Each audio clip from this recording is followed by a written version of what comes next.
오늘은 예수께 피하는 자 되라 라는 제목으로 하나님 말씀 나누겠습니다. 예수께 피하는 자 되라입니다. 여러분, 예수께 피하는 자 되시기 바랍니다.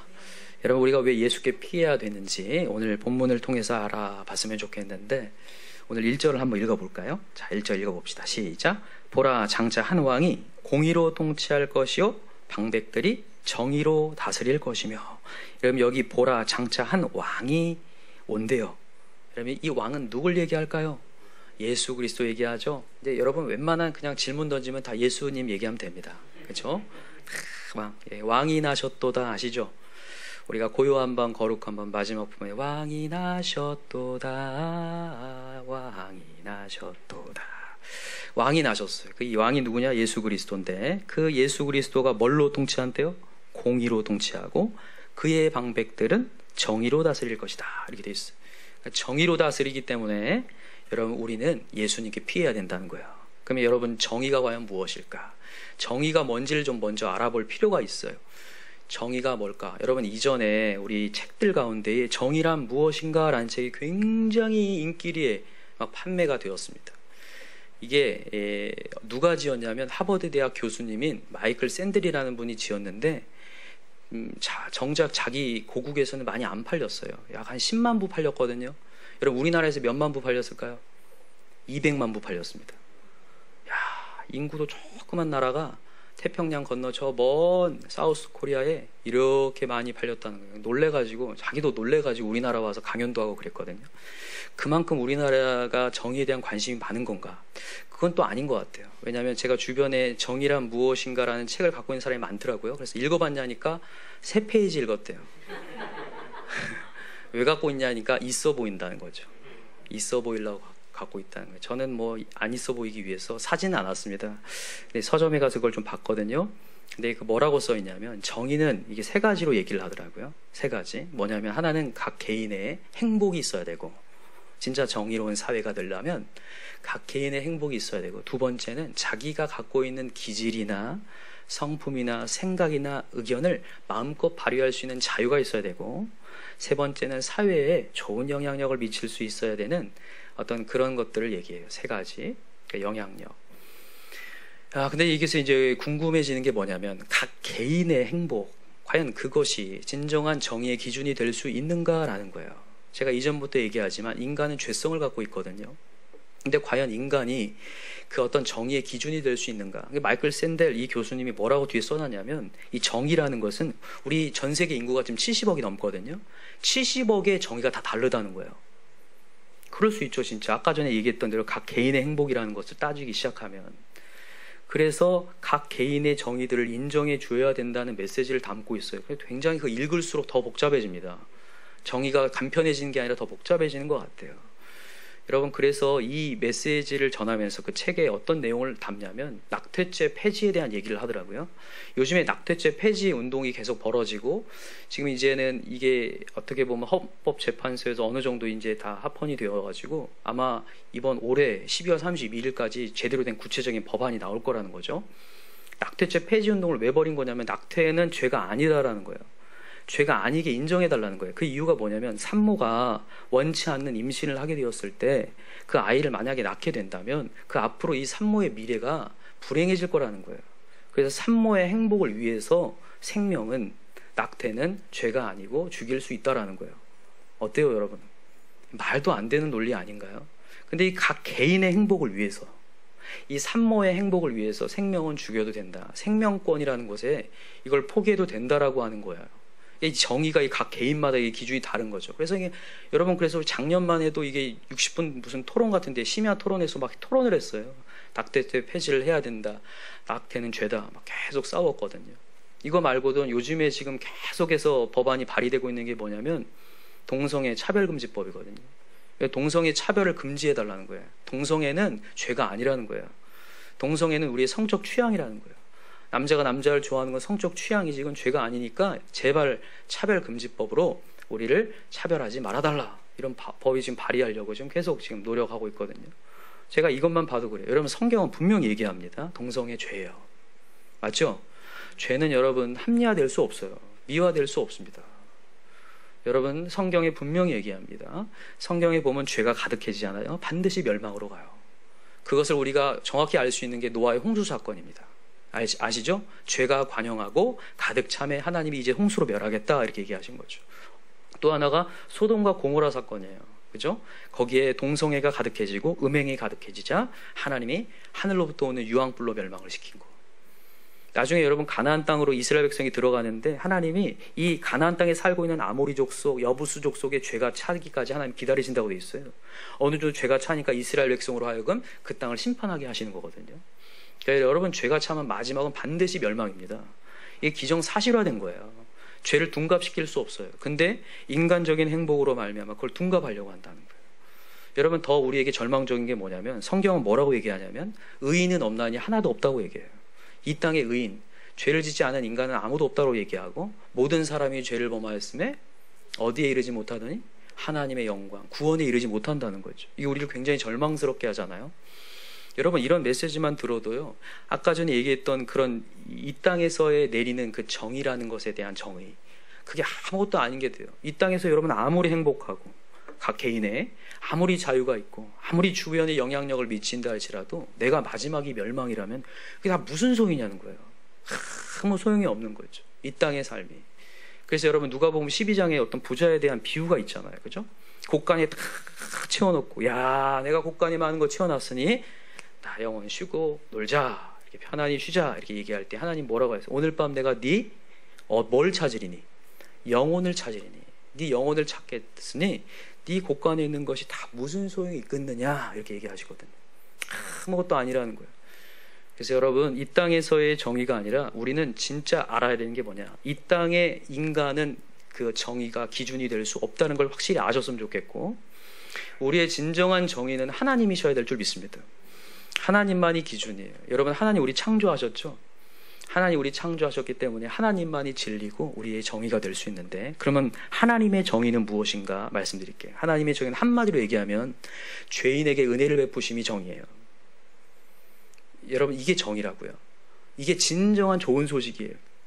아까 말씀드렸듯이 이 땅에 행복을 하든 자유가 있든 선한 영향력을 미치고 이 땅에서 아무리 잘 놀든, 여러분 우리가 멸망으로 간다면 우리는 이게 정의로운 사회가 아니라는 거죠. 여러분 이게 이전에 어떤 이런 예화가 있잖아요. 기차를 이렇게 타고 가는데 기차 안에서 진짜 재밌게 놀아요. 오징어도 먹고 땅콩도 먹고 음료수도 마시고 기타를 치면서 재밌게 놀지만 마지막 종착역이 멸망이라면 그 재밌게 노는 기차 안에서가 무슨 소용이 있냐는 말이에요. 근데 진정한 정의는 뭐냐면 죄인이 하나님으로 말미암아 은혜가 베풀어지고 구원을 받는다는 거죠. 그게 진정한 정의고 그게 복음이고 좋은 소식이라는 거예요. 그래서 여러분과 저는 오늘도 하나님의 정의 앞에 무릎을 꿇을 필요가 있어. 여러분 근데 여러분 그 정의를 누가 실현하신 거냐면 예수님이 실현하셨다는 거죠. 우리가 너무나 잘 알고 있지만 다시 한번 마음 가운데 그 예수님을 새기시기 바라요. 예수님만이 우리의 죄를 사하셨고 우리의 죄를 사하심으로 우리가 정의가 이제 된 거예요. 우리 가운데 정의가 되었어요. 그래서 이 사회가 어떤 정의 구현을 위해서 막 뛰고 있지만 결국에는 예수 없이는 다 헛것이 되고 멸망으로 갔는데, 우리에게 예수를 소개해 주심으로 우리의 영혼을 건져주셨다는 거, 우리가 그게 너무 감사한 거죠. 그래서 여러분과 저는 오늘도 예수 앞에 무릎 꿇을 필요가 있습니다. 오늘 그래서 여러분 예수님께서 이 정의를 실현하셨다는 것이 오늘 메시지의 첫 번째 포인트인 거예요. 보라, 장차 한 왕이 공의로 통치할 것이요 방백들이 정의로 다스릴 것이며, 이렇게 얘기하는 거죠. 그리고 이제 어디로 피하라고 얘기하는지 보세요. 2절 봅시다. 시작. 또 그 사람은 광풍을 피하는 곳, 폭우를 가리는 곳 같을 것이며 마른 땅의 냇물 같을 것이며 곤비한 땅의 큰 바위의 그늘 같으리니 보는 자의 눈이 감기지 아니할 것이요 듣는 자가 귀를 기울일 것이며. 자, 여기까지만 읽어봅시다. 이제 그 사람은 광풍을 피하는 곳이 된대. 폭우를 가리는 곳, 마린 땅의 냇물 같은 곳, 곤비한 땅의 큰 바위 그늘 같은 곳이 된대요. 예수님이 피할 그늘이 된다는 거예요. 안식처, 피난처가 된다는 거예요. 그분만이. 여러분 우리 예수님께 피할 때 진정한 안식이 올 줄 믿습니다. 여러분 이것을 확실하게 마음가운데 받아들였으면 좋겠는데, 지금 이스라엘 백성들은 하나님께 피하는 게 아니라 계속 어디로 피하냐면 아수르로 피하고 애굽으로 피하고 있어요. 이 땅의 강대국으로 피해요. 여러분 그들은 구원할 능력이 없습니다. 여러분, 인간은요, 이 아담이 한 번 죄를 범하면서 어떻게 된 상태냐면 전적 타락한 상태예요. 전적 무능의 상태예요. 그래서 인간은 인간을 건져낼 수 없습니다. 절대요. 이걸 명심하시기 바라요. 인간은 인간을 건지는 게 아니죠. 여러분, 목회자가 여러분들을 건질 수 있을 것 같아요? 절대 못 건집니다. 절대 못 건져. 왜? 성경은요, 이 성경의 인물들이 굉장히 훌륭한 인물들이 많은데 그 인물들에 대해서 흠도 정확하게 얘기를 해놓냐면, 여러분, 성경 인물 가운데 우리의 다윗이 얼마나 유명한 인물입니까? 근데도 그의 흠을 정확하게 얘기해 놓죠. 그죠? 모세의 흠 얘기해 놓습니다. 그가 화냈던 것도 얘기해 놓고, 그가 잘못한 것들, 실수한 것들 다 얘기해 놔요. 왜 그러냐면 인간은 인간을 구할 수 없기 때문에. 인간은요, 하나님을 소개할 뿐입니다. 맞습니까? 여러분과 저는 오늘도 하나님 소개하는 매개체일 뿐이지 우리가 구원을 못해요. 인간은 전적 무능 상태, 누구를 구원할 수 없는 상태, 그냥 타락한 상태. 그랬는데 불구하고 내가 누군가를 의지하잖아요. 그러면 구원의 실력이 없기 때문에 다른 짓을 하게 돼요. 나를 이상한 길로 인도한단 말이에요. 아수르를 의지했잖아요. 그 아수르가 힘만 남아있어요. 여러분, 이런 말 있잖아요. 무식한 게 용감하다고. 구원해 낼 수 없으니까 막 자기 힘으로 막 다 쳐 부셔버려요. 다 깨 부시거든요. 그러다가 결국에는 자기한테 도움을 줘야 될 자들도 막 다 깨 부셔버려요. 무식한 게 용감하다고. 한번 생각에 떠올려 보세요. 무식한 사람 알죠? 바보같이 으아 막 하는 거 있죠. 그런 거예요. 그러니까 구원에 대한 실력이 없고 영혼에 대한 구원에 내려고 하는 어떤 실력이 없으니까 그 무식함을 가지고 힘을 가지고 다 깨 부셔버린 거죠. 그러니까 우리가 누군가를 의지하잖아요. 우리 인생이 다 깨 부셔지고 배신을 당하고 뒤에 칼을 꽂게 되고 이런 일들이 막 발생하는 거거든요. 여러분, 오직 우리 하나님만 변하지 않고 구원자 되시는 줄 믿어요. 그래서 여러분, 오늘 본문에 보니까 하나님께 피하는 자가 어떻게 되는지를 3절부터 얘기합니다. 오늘 이게 진짜 중요한 부분인데 3절, 4절, 5절 이렇게 동그라미를 해놓으세요. 굉장히 중요한 부분입니까? 3절, 4절, 5절, 6절까지 한번 동그라미 다 해놓으시기 바랍니다. 자, 먼저 얘기해 볼게요. 우리가 하나님께 피할 때 어떤 일이 발생하는가? 첫 번째가 뭐냐면 3절 읽어봅시다. 시작. 보는 자의 눈이 감기지 아니할 것이요 듣는 자가 귀를 기울일 것이며. 여러분, 보는 자가 눈이 감기지 않는데요. 보게 된다는 거예요. 눈을 뜨게 된다. 이게 영적인 눈을 뜨게 된다는 얘기예요. 감각이 살아난다. 영적인 감각이 살아난다는 말이에요. 여러분, 이사야 시대에 이사야 6장에 보면 하나님의 소명장이 있어요. 하나님이 이사야를 부르시는 장면인데 거기에서 하나님이 예언을 합니다. 이사야한테 뭐라고 얘기하냐면, 네가 아무리 가서 예언을 할지언정 보기는 보아도 보지 못하고 듣기는 들어도 듣지 못한 때다. 지금 세대가 그렇다. 네가 아무리 전해도 안 들을 것이다. 지금 세대가. 그런데 오늘 본문은 다른 얘기를 하는 거예요. 우리가 예수께로 피할 때에, 예수께로 갈 때에 보는 자는 눈이 감기지 않고 듣는 자가 귀를 기울일 것입니다. 우리의 감각이 살아난다는 거예요. 우리의 삶이. 뭐가 살아난다는 거냐면 하나님이 느껴진다는 거예요. 여러분, 하나님이 느껴지면 끝입니다. 여러분, 우리가 왜 두려운 줄 아세요? 하나님이 안 느껴지니까 두렵거든요. 이스라엘 백성들이 왜 우왕좌왕하는 줄 아세요? 하나님이 안 느껴지니까요. 눈은 떴는데 귀는 열었는데 하나님이 안 느껴져요. 아무리 예언의 메시지가 들려와도요, 그 하나님이 안 느껴져요. 왜냐하면 죄가 가리워졌거든요.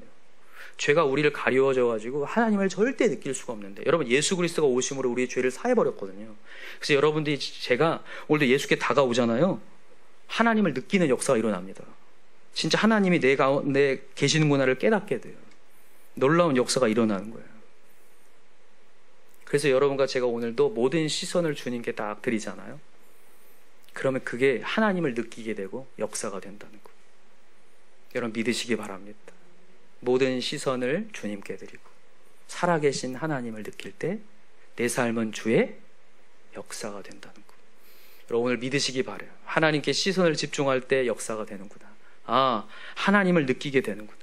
여러분, 다윗이 얼마나 고통스러운 순간들이 많았어요. 막 도망자의 신생을 살 때 그의 기도를 보면요, 처음의 기도는 하나님 어떻게 하면 좋습니까 하지만 뒤에 보면 항상 하나님을 찬양하거든요. 왜 그런 줄 아세요? 처음에는 하나님을 못 느끼다가 기도를 통하여서 점점 나아가면 하나님을 느껴요. 역사가 일어난다. 한번 찾아볼까요? 우리가 잘 알고 있는 시편 3편을 한번 가봅시다. 시편 3편. 시편 3장이죠. 3장. 자, 자기를 이제 한탄하면서 기도를 합니다. 3장 1절 시작. 여호와여, 나의 대적이 어찌 그리 많은지요. 일어나 나를 치는 자가 많으니이다. 많은 사람이 나를 대적하여 말하기를 그는 하나님께 구원을 받지 못한다 하나이다. 여호와여, 주는 나의 방패이시오, 나의 영광이시오, 나의 머리를 드시는 자. 여러분, 이렇게 뭔가 나를 막 이렇게 옥죄 올 때, 많은 사람들이 너 구원받지 못한다 얘기할 때에도 고백을 하는 거예요. 다윗은 그냥 마음 가운데 주는 나의 방패고 영광이고 머리를 드신 자. 여러분, 이거 우리 예전에 온라인 예배 드릴 때 한번 했어요, 그죠? 뭐 했어요? 우리 랩 했어요, 그죠? 주는 나의 방패, 주는 나의 영광, 주는 나의 머리를 드시는 자. 하나님께서 나의 방패가 되시고 영광이 되시고 머리를 드시는 자입니다라고 막 고백이 안 나오지만 고백을 했단 말이에요. 여러분, 상황에 있으면 고백이 안 나오거든요. 근데도 지금 다윗이 고백을 해요. 기도하면서 하나님 맞죠? 하나님은 방패죠, 영광이죠, 머리 드시죠. 저들은 너 구원 못 받는다 얘기하지만 하나님 구원이시죠. 그러면서 이제 4절 보세요. 내가 나의 목소리로 여호와께 부르짖으니 그의 성산에 응답하신도다. 여기 보세요. 이게 나의 목소리다, 이렇게 박스를 내놓으세요. 이게 나의 목소리가 뭐냐면요, 이게 지금 의지적으로 하는 거예요. 의지적으로. 지금 막 고백이 안 나오고 막 미칠 것만 같아요. 상황이요, 하나님이 보이지 않고 감각이 전혀 없고 내 마음이 막 눌려가는데 나의 목소리로 그냥 부르짖는 거예요. 하나님 맞죠? 이전에 역사하신 하나님 맞죠? 주는 나의 방패시죠? 분명히 구원되시죠? 머리를 들게 하시는 분이죠? 나의 목소리 외친다는 거예요. 그랬더니 자, 5절 보세요. 시작. 내가 누워 자고 깨었으니 여호와께서 나를 붙드시면. 그때부터 이제 누워 자고 일어났는데 하나님의 붙드심을 경험하는 거예요. 하나님 감각을 느끼기 시작하고 감각이 살아나는 거예요. 아, 그렇구나. 하나님 계시는구나. 역사하시는구나. 나를 안아가시는구나. 확 찾아오는 하나님을 느껴요. 여러분, 우리 기도할 때 있잖아요. 처음에는 율법으로 기도하는 거예요. 나의 목소리로 기도한다고요. 하나님 맞죠? 제가 이전에 이런 메시지 들었는데 하나님 방패라고 들었습니다. 저 그 하나님을 찬양하고 기도합니다. 처음엔 의지로 기도하지만 나중에는 이게 감각이 돌아오잖아요. 느껴진다니까요. 맛을 봐줘버려요. 자, 메시지 34편 한번 가보세요. 시편 34편. 오늘 말씀에 이 요절 구절이기도 하는데 꼭 암송하셨으면 좋겠어요. 34편 8절을 한번 읽어봅시다. 시편 34편 8절입니다. 시작. 너희는 여호와의 선하심을 맛보아 알지어다. 그에게 피하는 자는 복이 있도다. 자, 여기 맛보아 알지어다 보이시죠? 하나님의 선하심을 맛보아 알지어다. 여러분, 주님께 피하는 자는 하나님의 맛을 본다는 거예요. 맛이 느껴진다고요. 감각이 살아난다고요. 와, 하나님 과연 계신가? 여러분, 우리 그럴 때 많거든요. 신앙생활 할 때 맨날 느껴지는 게 아니거든요. 하나님이 영이시기 때문에 우리의 영적인 감각이 없어지고 육만 남을 때가 있어요. 육적인 눈만 보일 때가, 상황이 너무 커서. 제가 지난 시간에도 얘기했잖아요. 왜 하나님이 막연해지냐? 하나님보다 이 사실, 내가 보여지는 사실이 훨씬 크니까. 매일같이 만나를 먹어도, 매일같이 말씀을 들어도 사실이 너무 크면 사실 보고 정탐꾼의 보고를 듣고 무너지는 게 인간이라니까요. 그런데 여러분, 주님께 피하잖아요. 의지적으로 주님께 고백하고 목소리를 내잖아요. 감각이 살아납니다. 마음에 눈이 떠지는 역사, 귀가 열리는 역사 일어나요. 여러분, 여리고성에 있는 소경 아세요? 예수님이 온다는 소식을 듣고 뭐라고 외칩니까? 다윗의 자손 예수여. 자, 물어봅시다. 다윗의 자손 예수여라고 외치고 있을 때 지금 이 소경은 눈을 뜬 상태입니까? 눈을 안 뜬 상태입니까? 안 뜬 상태예요. 안 뜬 상태에서 부르는 거예요. 그냥 의지적으로. 주님, 다윗의 자손 예수여, 나를 불쌍히 여기소서. 그때에 주님 찾아왔고 감각이 살아나는 거예요. 눈이 떠지는 역사가 일어나는 거예요. 그러니까 여러분, 나의 목소리를 내셔야 돼요. 오늘도 주님께 발걸음을 옮겨서 피하셔야 됩니다. 여러분, 오늘 이 예배 자리 잘 오셨어요. 여러분들 지금 영상으로 예배하고 있지만 여러분들 오늘도 진짜 경청하시면서 하나님, 제 감각이 살아나기 원합니다. 제 눈이 띄어지기 원합니다. 저는 주님이 피난처임을 믿습니다. 여러분, 의지적으로라도 고백을 하시기 바래요. 다윗의 자손 예수요. 정말 여러분, 하나님이 정말 안 느껴지고 역사 안 한 것 같으면 정말 더 크게 불러야 돼요. 여러분, 여리고성 그 소경이 부르짖을 때 시끄럽다고 옆에서 가만히 있으라고 하잖아요. 그러니까 가만히 있어야 더 크게 불러요. 더 크게 불러요. 이런 오기가 있어야 된다는 거죠. 다윗의 자손 예수요, 나를 불쌍히 여겨 주십시오. 하나님, 정말 하나님 저를 찾아와 주십시오. 저 혼자 이렇게 갇혀 있습니다. 어둠 속에 있습니다. 저를 만져 주십시오. 그럴 때 여러분, 여호와를 맛보는 역사. 자, 다시 한번 읽읍시다. 시작. 너희는 여호와의 선하심을 맛보아 알지어다. 그에게 피하는 자는 복이 있도다. 너희 성도들아 여호와를 경외하라. 그를 경외한 자에게 부족함이 없도다. 젊은 사자는 궁핍하여 줄일지라도 여호와를 찾는 자는 모든 좋은 것에 부족함이 없으리라. 여러분 여기 10절에 왜 젊은 사자 얘기한 줄 아세요? 젊은 사자는 노련함이 없어요. 그래서 맨날 굶거든요. 여러분 우리 인생을요 매일 우리는 새로 사는 거거든요. 겪지 않은 일들을 겪는 거거든요. 그래서 맨날 두려워요. 어려워요. 힘든데 그래서 궁핍하거든요. 매일 배고파요. 보면요. 우리가 맨날 눌린다고요. 이 세상 나가보면 이런 사람 저런 사람 내가 정복했던 사람이라 할지라도 전혀 새로운 사람을 만나고 나면 야 어떻게 이런 사람이 있을까 할 정도로 정말 우리를 돌아버리게 하는 경우가 있단 말이죠.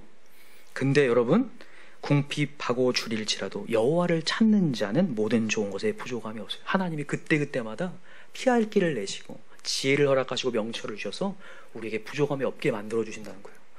여러분 누구도 하나님의 연륜을 따라갈 수 없죠. 믿으시죠? 정말 하나님보다 나이 있으신 분 없잖아요. 하나님이 나이 제일 많으시거든요. 그러니까 여러분 우리가 아무리 어떤 경험이 없고 실력이 없어도 하나님을 바라보는 자 부족함이 없다는 거예요. 젊은 사자는 궁핍하고 줄이며 하나님 제가 어떻게 자녀를 키우는 게 맞습니까? 우리가 다 새로 키우는 거거든요. 다 어디 많이 키워보셨어요? 어디서? 아니거든요. 요즘에 이런 말 하더라고. 환생을 믿는 사람들은 뭐 제2의 인생을 산다 뭐 이런 얘기를 하는데 제2의 인생 이런 거 없습니다. 절대 없어요. 한 번 사는 거예요. 인생 처음 사는 거고 끝나는 건데 여러분 우리 하나님께서 우리 모든 걸 알고 계시기 때문에 그 하나님께 나아가면 살린다. 여러분 그래서 우리 의지적으로라도 주님께 뛰어가십시다. 역사하실 줄 믿습니다. 자 오늘 본문 다시 돌아오세요. 본문에 다시 돌아와서 자 이제 3절 얘기했다면 이제 두 번째는 우리가 하나님께 피할 때 어떤 현상이 일어나는가. 첫 번째는 우리 눈이 떠지고 귀가 열렸지만 두 번째 4절 읽어봅시다. 32장 4절 오늘 본문 이사야 32장 4절 시작. 조급한 자의 마음이 지식을 깨닫고 어눌한 자의 혀가 민첩하여 말을 분명히 할 것이다. 자 조급한 자의 마음이 뭘 깨닫는다고요? 지식을 깨닫는다. 여러분 조급한 자가 지식을 깨닫는 게 두 번째. 인간이 조급해요. 조급하다는 건 뭐냐면 시야가 좁아진 상태. 지금 내 상황만 보이는 상태를 얘기해요. 문제만 보이면요 내가 조급해져요. 삶이요 막 발을 동동 굴리게 되거든요. 이럴 때요 절대 말씀이 안 들려옵니다. 조급해지면. 여러분 이렇게 오늘 말씀을 이렇게 듣다가도요 어떤 소식을 딱 이상한 소식 하나 듣잖아요. 그때부터 하나님 말씀이 아니라 그 문자만 보여요. 전화만 보이고 상황만 보여요. 날 힘들게 한 것만 보이면서 시야가 확 좁아지거든요. 근데 너무 감사한 게 오늘 메시지에 이 조급한 자의 마음이 지식을 깨닫는데요. 이 조급한 자가 하나님의 메시지를 듣게 된다는 거예요. 어떤 자요? 하나님께 피하는 자. 이게 중요한 건데 여러분 조급해질수록 하나님께 피하시기 바라요.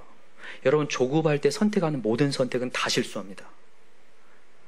조급한 자는요 분노라고 했거든요. 잠언 14장에 보면 노하기를 더디하는 자는 하나님의 복이 있지만 마음이 조급한 자는 어리석은 자라고 얘기했어요. 미련한 자다 이렇게 얘기했거든요. 마음이 조급한 자가 제일로 어리석은 자가 돼요.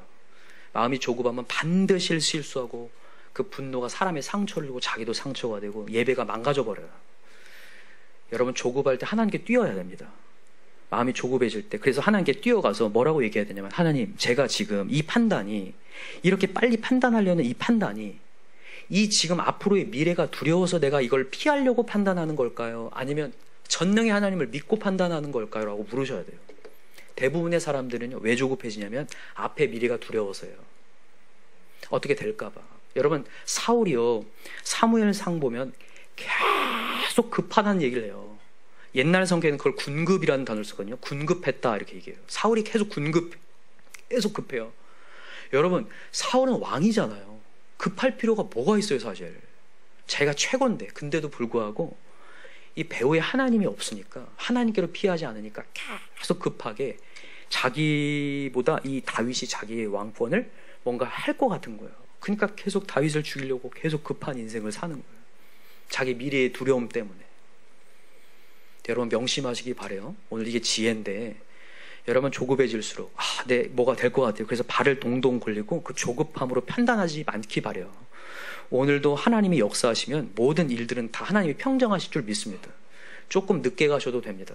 조금 늦게 가셔도 되고요. 다시 한번 주님께 피하여서 하나님께 외쳐야 돼요. 그럼 하나님이 역사한다는 거예요. 여러분 베드로가요 3년 반 동안 상당히 급한 인생이었습니다. 맞죠? 예수님 걸으면 나도 걷는다고 그러고 막 그죠? 이랬던 인생이거든요. 급한 인생. 중요한 건 뭐냐면요, 나중에 그가 주님을 정말 따라갔을 때 하나님의 영을 받고 나니까 모든 것이 하나님의 뜻에 맞게 가거든요. 느긋하게 하나님의 뜻을 맞춰서 가거든요. 그래서 나 근신하를 깨어라 하면서 기도를 그렇게 강조해요. 하나님 앞에 엎드리고. 베드로가 이전에는요 기도보다는 자기 행동이 먼저 나가는 사람이었단 말이죠. 그래서 기도하라고 하면 자고, 그리고 자기 혼자 행동하고, 결국엔 예수님 몇 번 부인하고? 3번 부인하고. 이런 인생이 바뀐다는 거죠. 그래서 여러분 우리 조급함 내려놓고 하나님께 뛰어갑시다. 역사가 일어날 줄 믿습니다.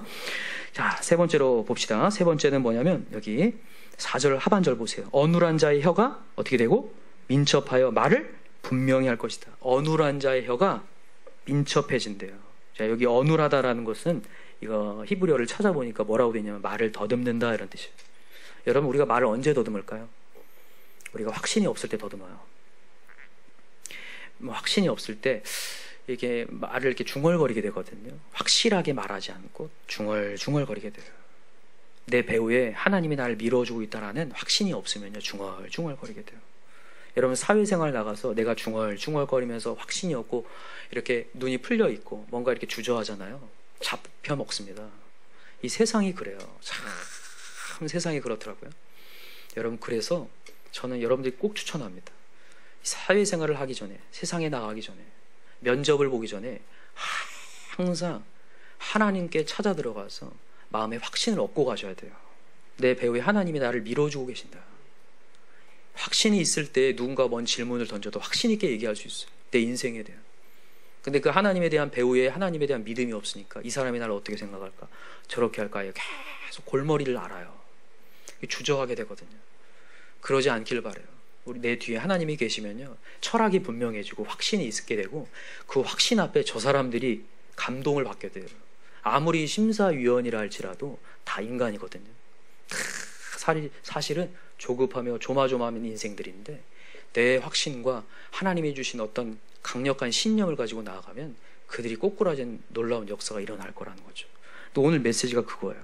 어눌한 자의 혀가 민첩하여 말을 분명히 할 것이다.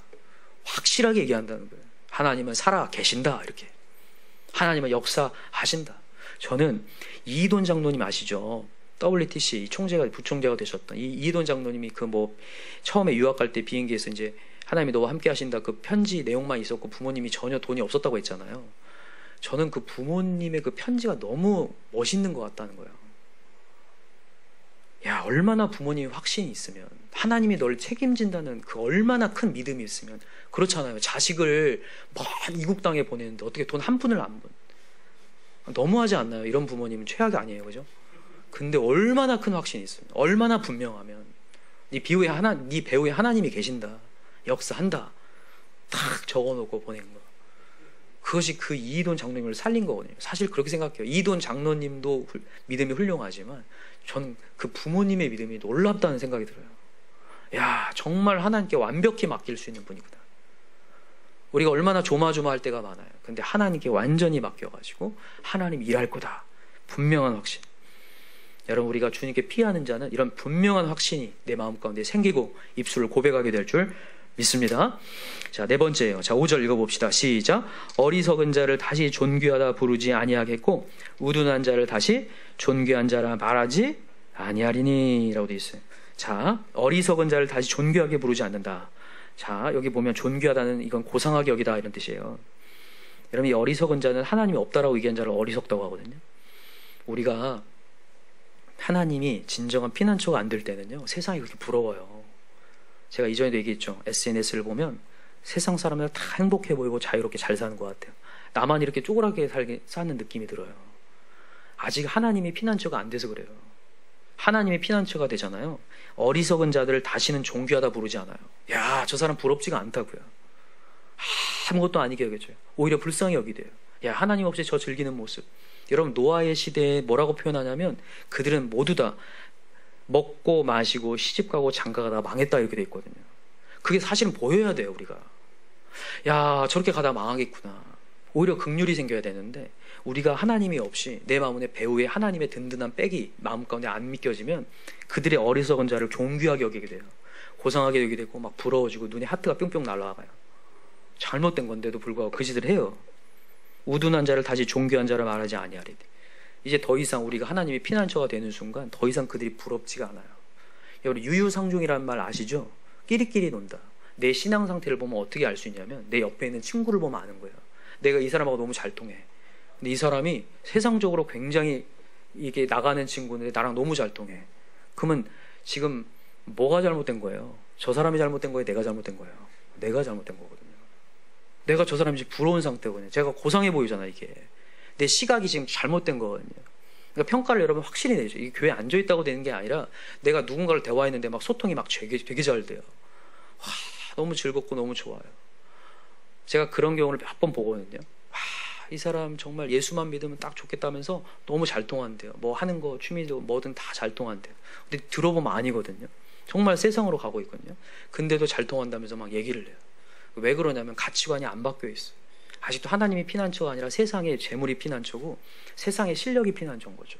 그러니까 계속 부러움이 계속 찾아 들어오니까 내 마음이 무너지고 내가 초라해져요. 내 신앙생활이 진짜 초라해집니다. 여러분 예수님이 가장 고상한 거 아시죠? 사도 바울이 빌립보서 3장 8절에 고백하거든요. 모든 것이 다 배설물이다.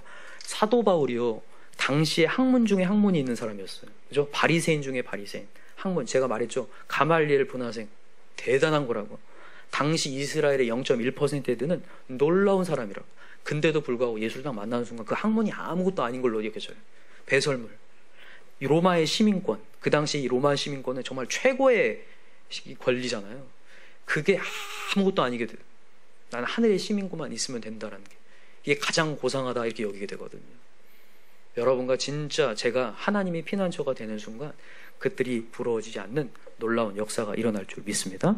오늘 그 얘기하는 거예요. 그래서 여러분과 저는 오늘도 예수께 피해야 되는데 여러분 보세요. 예수님이 어떤 분이신가? 자, 한번 8절 읽어봅시다. 8절, 7절부터 읽읍시다. 7절 시작. 악한 자는 그 그릇이 악하여 악한 계획을 세워 거짓말로 가련한 자를 멸하며 가난한 자가 말을 바르게 할지라도 그리함이거니와 존귀한 자는 존귀한 일을 계획하나니 그는 항상 존귀한 일에 서리라. 여러분 여기 이제 6절 보면 이 어리석은 자에 대한 얘기를 쭉 하는데 어리석은 자는 대화를 하잖아요. 그럼 그들은 여호와를 거스르고 있고 간사하고 줄인 자의 속을 비게하며 목마른 자에게 마실 것이 없게 한대요. 여러분 그들과 대화하면 원래 영적으로 내가 무뎌지기 시작해요.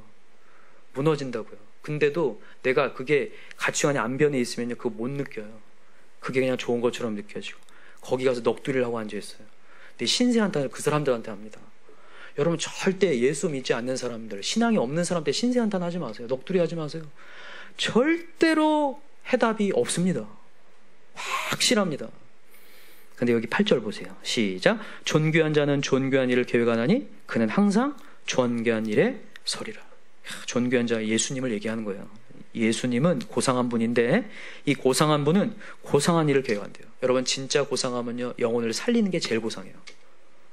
여러분도 아시잖아요. 뭐 TV를 보든 연예인을 보든 누구를 보든 이 사람이 막 잘 나가고 이쁘고 막 그래요. 그걸로 끝나는 인생을 우리가 고상하다고 여기지 않거든요. 미모는 아무것도 아닌데 누군가를 살리고 있다. 영혼을 살리고 봉사했고 구제했고 그 영혼을 위해서 뛰어가는 그 모습을 보면서 우리가 고상하다 이렇게 표현하거든요. 이전에 오드리 헵번이 진짜 유명한 그 로마의 휴일에 아시죠? 오드리 헵번. 옛날 사람이라 다 모르시죠? 저도 잘 모르는데 하여튼 옛날에 유명했던 배우신데 엄청 이쁜 배우잖아요. 이 배우가 정말 노년기에 뭐 했냐면 아프리카 가서 그 난민을 위해서 봉사했거든요. 사람들이 그래요. 그 사진에 이제 정말 많이 나이가 드셔가지고 완전히 늙으신 분인데 아이 그 흑인 아이를 이렇게 안고 있는 그 사진을 보면서 다 사람들이 밑에 댓글을 뭐라고 다냐면 지금까지 영화든 드라마든 모든 것을 통틀어서 가장 아름다운 사진입니다 라고 얘기를 하더라고요. 정말 그런 것 같아요. 그 최고의 찬사죠. 그런 것처럼 여러분 우리 하나님 뭐 하신 분이냐? 우리 영혼 살리려고 가장 고상한 분이라는 거죠. 여기 보면 존귀한 일을 계획하나니 우리를 살리려고 계획하고 있다는 거예요. 여러분 지금도 우리 하나님은요 우리 살리려고 계획해요.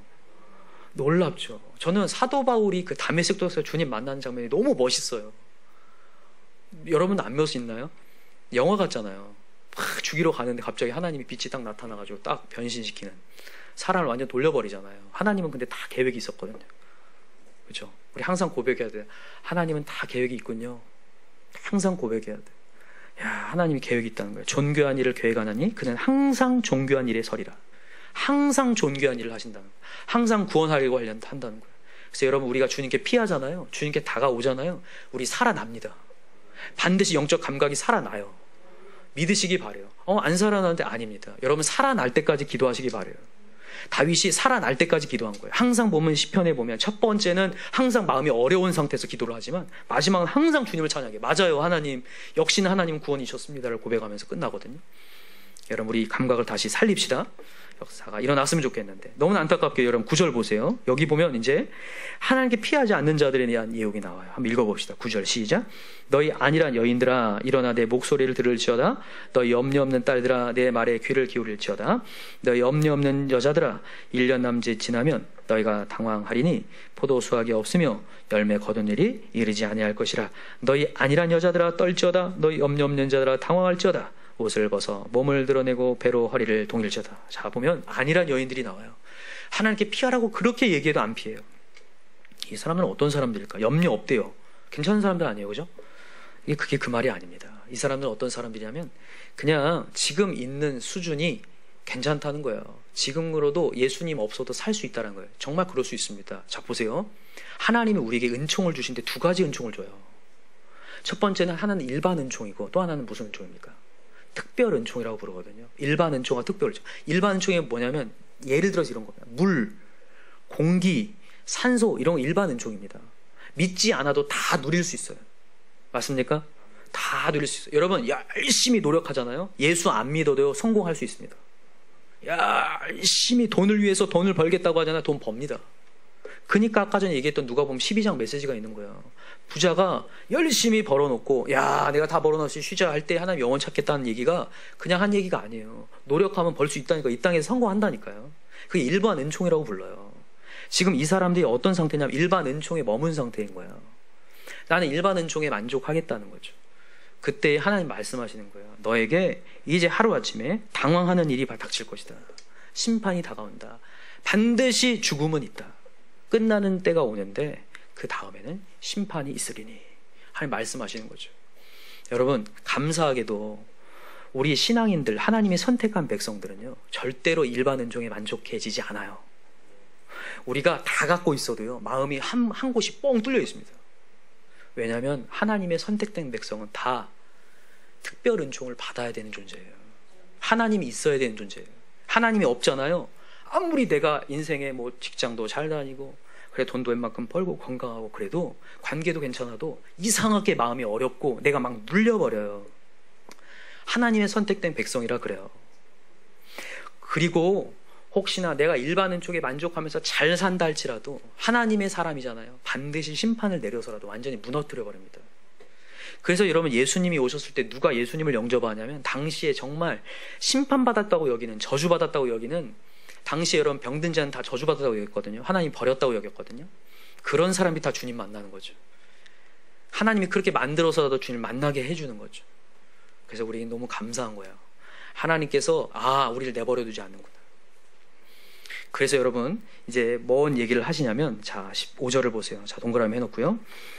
하나님께서 이제 우리가 예수를 피난처로 여기지 않으면 피난처가 되게끔 우리에게 이제 만들어 주시는데 어떻게 하시는지 15절 봅시다. 시작. 마침내 위에서부터 영을 우리에게 부어 주시리니 광야가 아름다운 밭이 되며 아름다운 밭을 숲으로 여기게 되리라. 영을 부어, 누굴 얘기합니까? 성령 얘기하죠. 성령을 부어 주신다. 여러분, 성령의 역할이 뭐죠? 성령의 역할은요, 우리의 삶을요 유지하게 해주는 거예요. 우리의 신앙을요 예수를 만나게 해준다고요. 자 보세요. 2000년 전에 예수님이 죽으셨어요. 아세요? 2000년 전에. 정말 오래됐죠? 그런데다가 여러분, 대한민국에서 죽었어요? 먼 지구 반대편에 죽었어요. 지구 반대편이에요. 그래서 어떤 사람들, 예수 안 믿는 사람들은 뭐라고 얘기냐면 사막신이라고 부르더라고요. 너희들은 뭐가 사막신이 너희한테 뭘 해준다고 사막신을 믿네요. 맞는 얘기예요.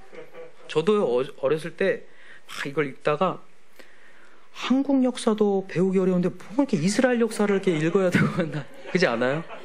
여러분들 막 성경 시대 하면서 제가 웃겨요, 한 번씩. 이스라엘 남왕국, 북왕국 막 얘기하면서 그 얘기를 우리가 왜 들어야 되냐고요. 근데 여러분 신기한 게 하나 있어요. 2000년 뒤에 먼 나라 이야기가요, 성령으로 내 이야기가 돼버리는 거죠. 여러분 이 고린도후서 13장 13절에 보면 축도에 대한 얘기가 해요. 마지막 기도인데 그게 이제 우리 예배 마칠 때 축도하잖아요. 거기서 뭐라고 해요? 예수 그리스도의 은혜와 하나님의 사랑, 마지막에 성령의 교통하심을 얘기하거든요. 그러니까 여러분 이 하나님의 사랑과 예수님의 은혜가요, 성령으로 말미암아 적용이 된다는 거예요. 유지가 돼요. 내 안에 적용돼요. 역사가 일어나요. 그게 힘이 된다고요. 그래서 여러분 예수님이 뭐라고 얘기하셨냐면 딱 부활하시면서 하신 얘기가 뭐예요? 숨을 내쉬며 가라사대 성령 받으라 이렇게 얘기하는 거예요. 왜냐하면 나는 이제 올라갈 거니까. 나는 승천하는데 너희들 하늘로부터 오는 능력이 입히우시기까지 이 성에 머물라 이렇게 얘기하는 거예요. 왜냐하면 너희들 성령 임하지 않으면 나하고 도무지 상관이 없게 돼버린다. 고린도전서 12장에 나오죠. 성령이 아니고서는 예수를 이 주님으로 고백할 수 없다고 해요. 예수님은 그냥 사막 신이에요 진짜.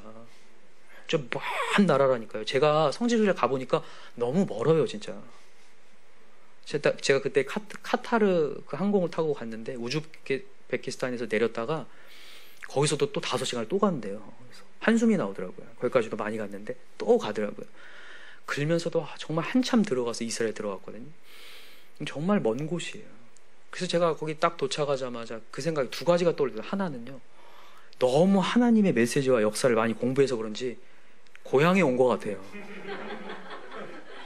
그러면서도 역사를 많이 공부하다 보니까 완전 새로운데도 불구하고 고향 같아요. 아, 여기 예수님이 계신구나. 그러면서 좀 내가 약간 이상한 사람 된 것 같은 거예요. 야, 그렇구나. 성령이 적용되니까 정말 이 먼 이국이 정말 나의 나라 같구나.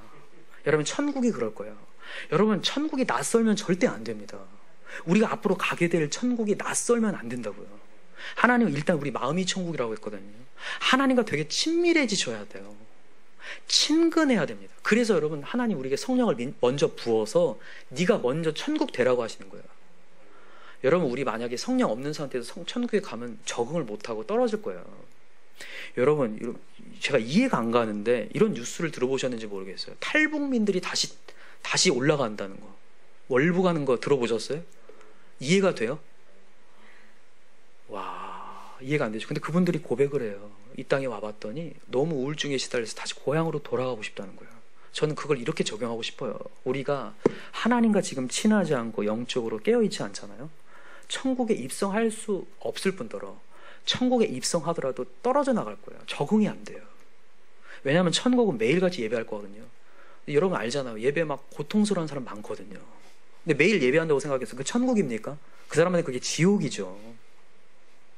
어떤 얘기인지 아시겠어요? 그러니까 여러분과 제가 오늘도 내 마음간에 성령을 모시는 순간 그게 적용이 돼버려요. 그냥 저절로 적용이 된다고요. 그래서 저 먼 예수가 내 예수님이구나, 내 구원이구나, 역사예요. 또 놀라운 게 뭔지 아세요? 성령은요, 내 안에 있으면서 나를 유지시켜 주는데, 그 2000년 전 예수가 나한테 유지가 되는데 내가 딴짓을 하잖아요. 그러면 성령이요 가만히 있질 않아요. 근심을 해요. 성령이 나랑 하나로 된 거예요. 이게 연합이 됐다고 하거든요. 로마 6장에 나와요. 나와 예수가 연합이 됐다. 영으로 하나가 된 거거든요. 그래서 이상하게 내가 딴짓을 하잖아요. 지금 해야 될 거, 주님 앞에 있어야 될 자리에 있지 않고 내가 딴짓을 하잖아요. 마음 가운데 막 어려움이 찾아오고 근심이 돼요. 근심이 막 몰려옵니다. 우리 잘 알고 계시죠? 에베소 4장을 가보세요. 그냥 빠르게 찾아볼까요?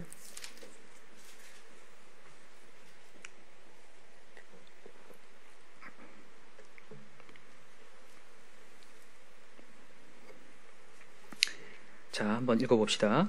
29절부터 한번 읽어봅시다. 4장 29절입니다. 에베소서 4장 29절 시작. 무릇 더러운 말은 너희 입 밖에도 내지 말고 오직 덕을 세우는데 소용되는 대로 선한 말을 하여 듣는 자들에게 은혜를 끼치게 하라. 하나님의 성령을 근심하게 하지 말라. 그 안에서 너희가 구원의 날까지 인치심을 받은. 내 안에 구원의 날까지 하나님이 나를 이끌고 가려고 하는데 그 성령을 근심케 하지 말래요. 그 근심을 언제 하게 되냐?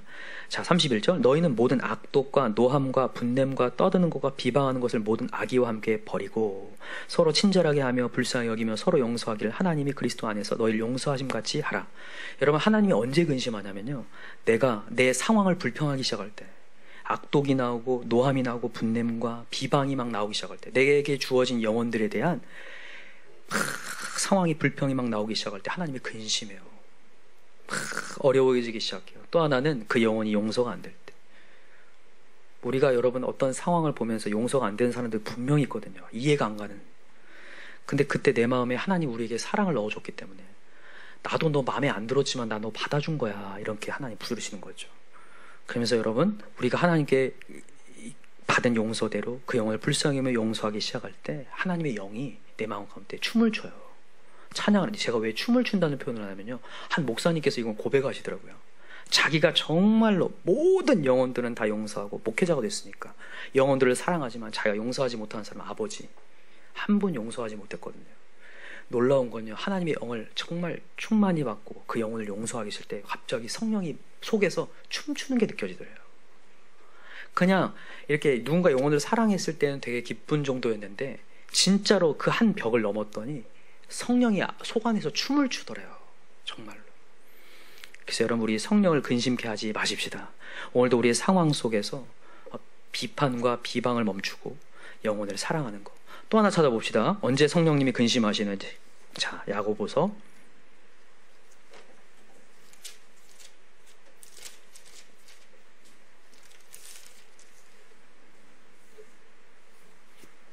4절부터 한번 읽어볼까요?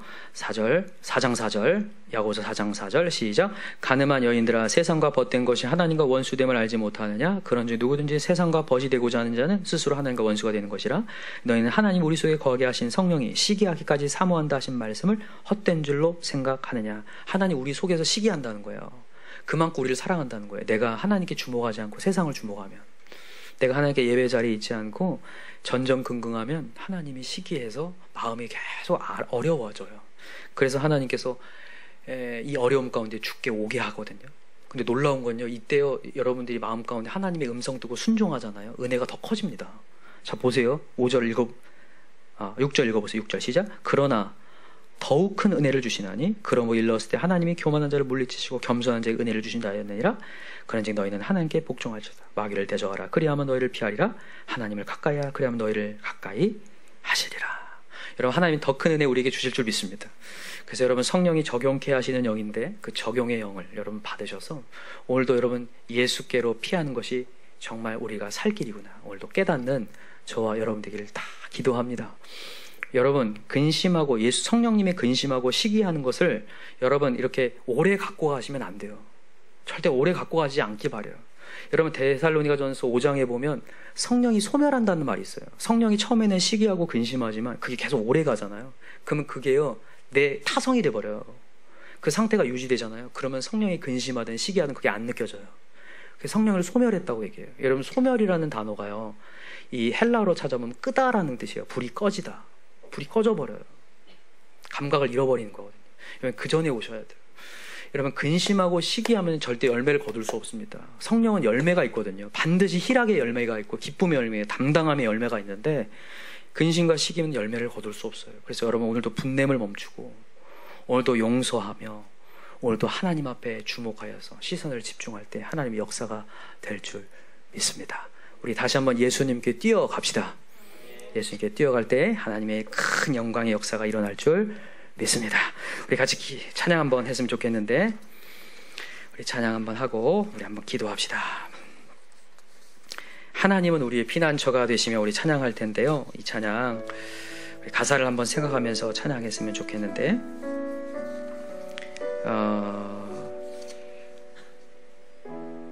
우리가 경영해야 되는 회사라든지 직장이라든지 가정이라든지 우리 인생이라든지 우리가 한 치 앞도 내다볼 수 없기 때문에 조급해지고 두려워지고 나도 모르는 사이에 발을 동동 굴리게 되고 하나님께 피하기보다는 세상의 방법을 나도 모르게 간구를 해요. 여러분, 이스라엘 백성 우리랑 똑같은 성정을 가진 인간이기 때문에 이걸 보면서 정확히 우리를 봐야 돼요.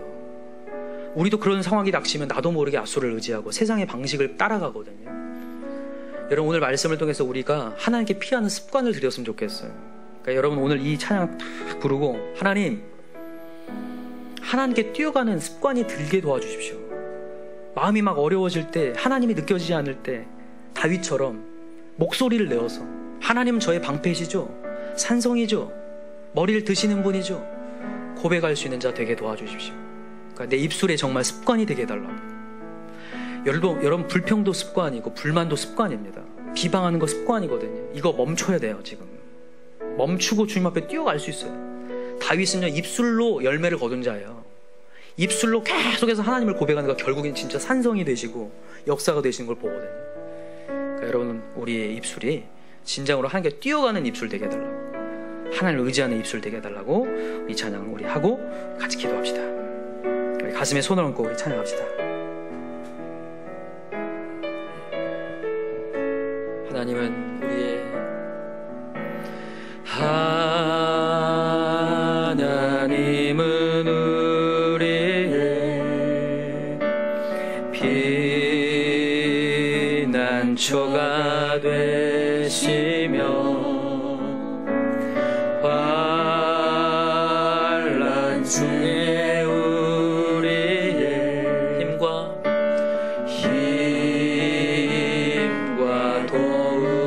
도움이시라. 다시 한번 하나님은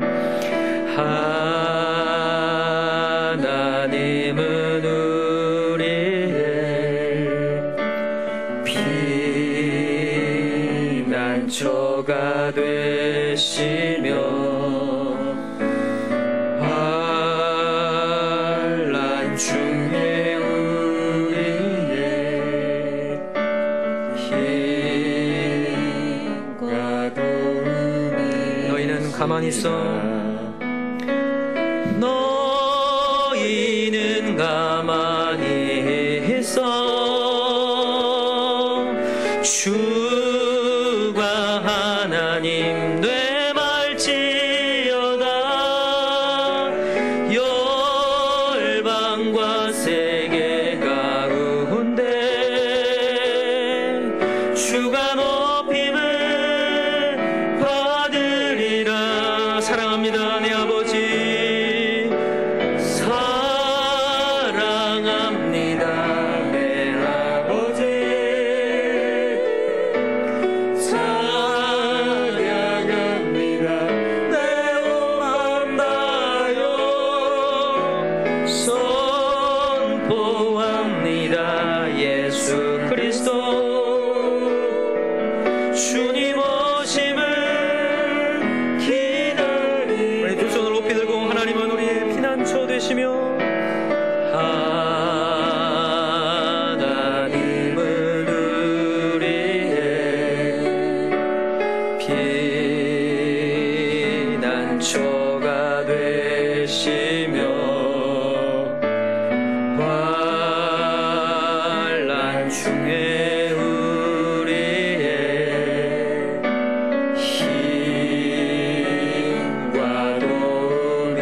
너희는 가만히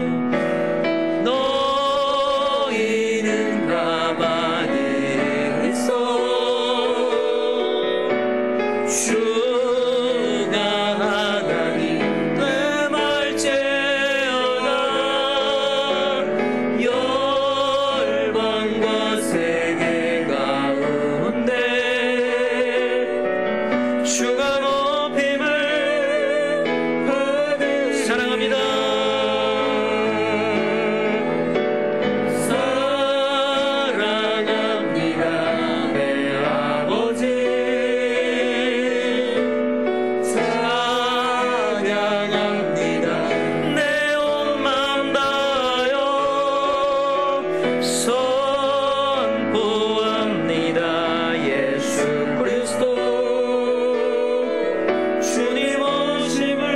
같이 기도할 때 하나님을 선포합시다. 주님은 나의 산성이며 방패이시며 나를 피할 바위이십니다.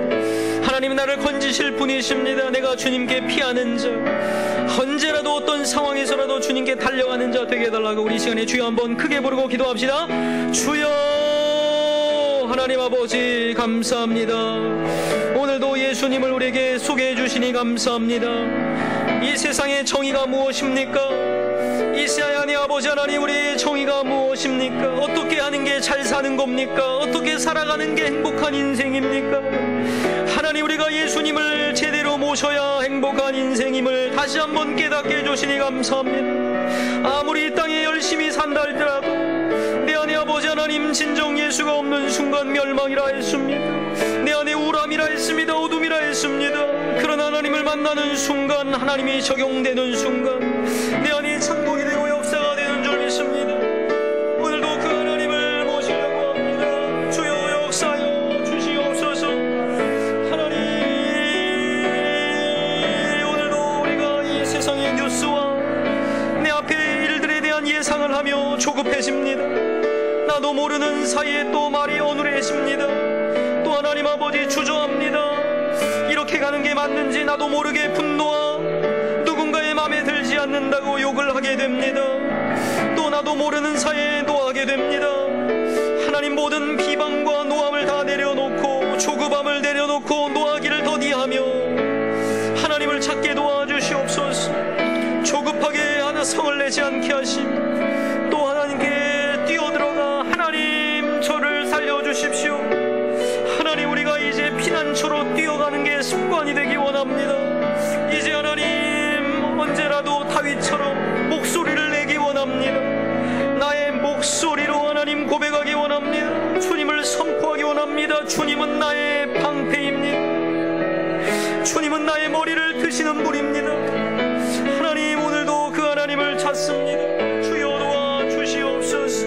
주여 도와주옵소서. 하나님 감사합니다.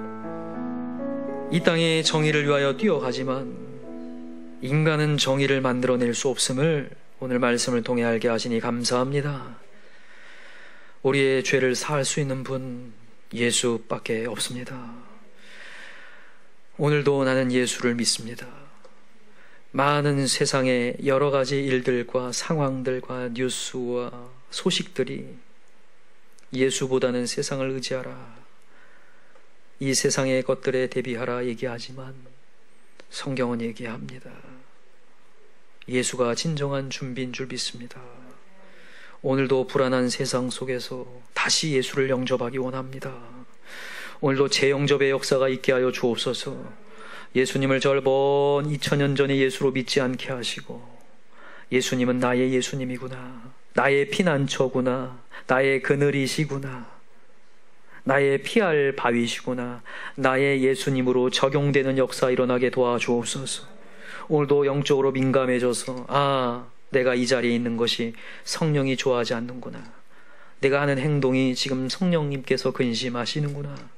오늘도 더욱더 예민해지게 하시고 영적으로 이제 더 감각이 살아나서 주님께 뛰어올 수 있는 우리 되게 도와주옵소서. 우리 교회 코로나 기간 동안 기도가 더 살아나기 원합니다. 많은 세상의 뉴스를 보니 코로나 기간 TV가 많이 팔렸다, 배달 음식에 뭐가 늘어났다, 그런 소식이 아니라 우리 기독교인들에게 코로나 기간 기도가 더 늘어났다, 주님께 무릎 꿇는 날이 더 늘어났다, 예배가 더 하나님 앞에 올려드리게 되었다, 우울증이 사라지게 되었다, 하나님의 간증이 늘어났다, 하나님의 능력을 경험하게 되었다. 그런 소식들 들려오게 도와주옵소서. 우리 성도들 한 사람 한 사람 교회인 줄 믿습니다.